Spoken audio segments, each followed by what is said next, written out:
dire que j'ai décidé de nommer le ministre Kouadio Konan-Bertin à la tête de ce nouveau ministère pour plusieurs raisons.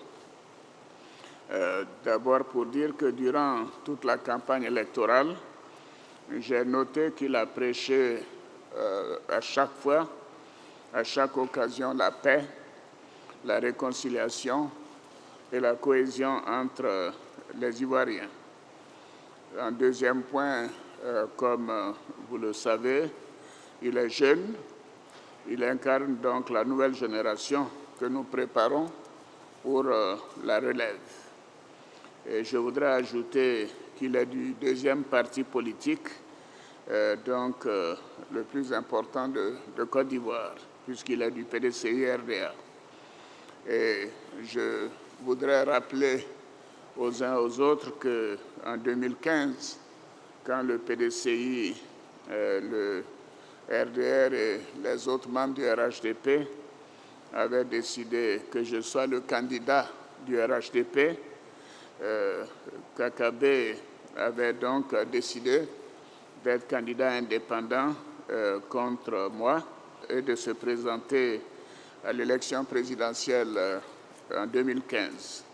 Et je crois qu'à l'occasion de cette élection, il a eu à peu près 4% des suffrages exprimés. Et je voudrais noter que cela, bien sûr, ne fait que démontrer son courage politique, sa constance et également sa disponibilité à servir le pays en toutes circonstances, que ce soit en 2015 comme en 2020. Et je note qu'il est également député. Il a été député, je crois, de Port-Bouët.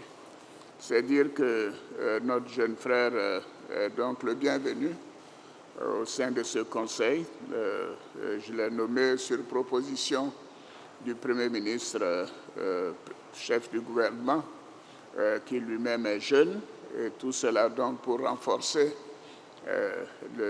ma volonté de relève et de transfert du pouvoir, je souhaite, à une génération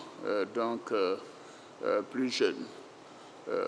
Je ne connais pas bien Kakabe en tant que personne. Je l'ai rencontré 2 ou 3 fois, mais il m'a toujours impressionné par son sens de l'État, son engagement pour la paix, pour la réconciliation, et je suis sûr qu'il fera un excellent travail dans ce portefeuille qui vient à point nommé.